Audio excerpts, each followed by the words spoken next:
But first, on Prime Time. A lot of folks don't know the history here. It's easy to be tone deaf.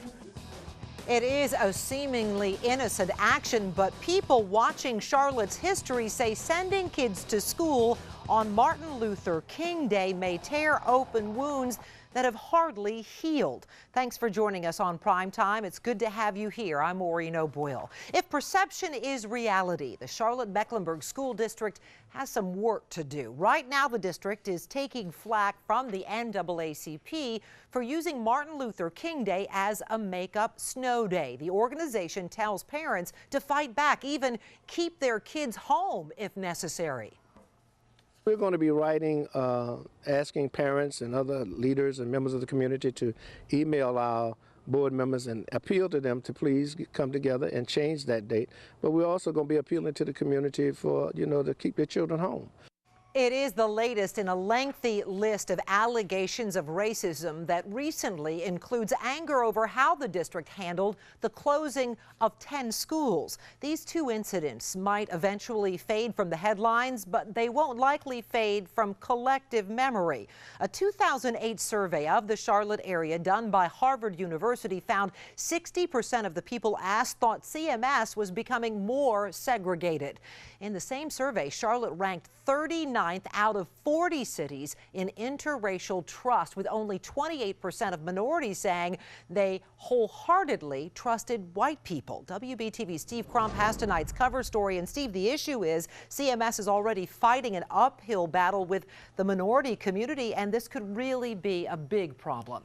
Absolutely, and it's a very emotional issue, Maureen, simply because the question that many are asking tonight over this issue is how far we have come as a community. Some are feeling a certain level of injustice over a holiday designed to showcase equality.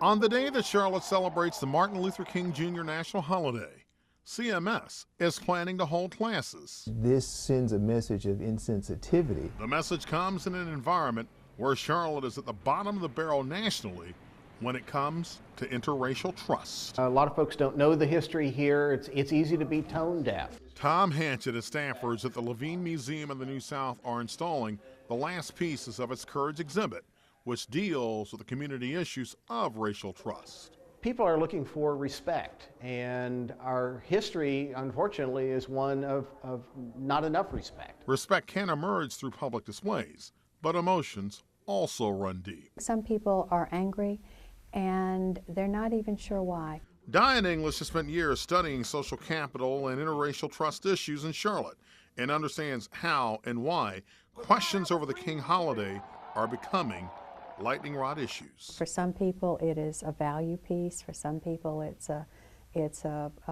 real line in the sand. We are becoming far more isolated, far more polarized. Reverend Ricky Woods of First Baptist West says fences need to be mended. We got a lot of work to do in this community, and we have to find ways to get people to the table to take serious this issue of building trust in the community. Classes this coming Monday may be a temporary inconvenience, but those familiar with community issues worry that the sting will not go away easy or overnight. We just know that if you do enough insensitive things, you end up at a point where it becomes almost impossible to repair relations. Now, we share the findings of that study that ranks us so low with the CMS spokesperson today, but get no response. But the question tonight, Maureen, is the decision to hold classes coming Monday, will it be short-lived or will there be long-lasting effects? In other words, will the public have a very long memory? Yeah, and we're going to see what happens on Monday if parents do, in fact, keep their kids at home. In South Carolina, Steve, one lawmaker is trying to make sure students never have to go to school on Martin Luther King Day or on a day that has a drastically different meaning. That story is coming up at 7:15.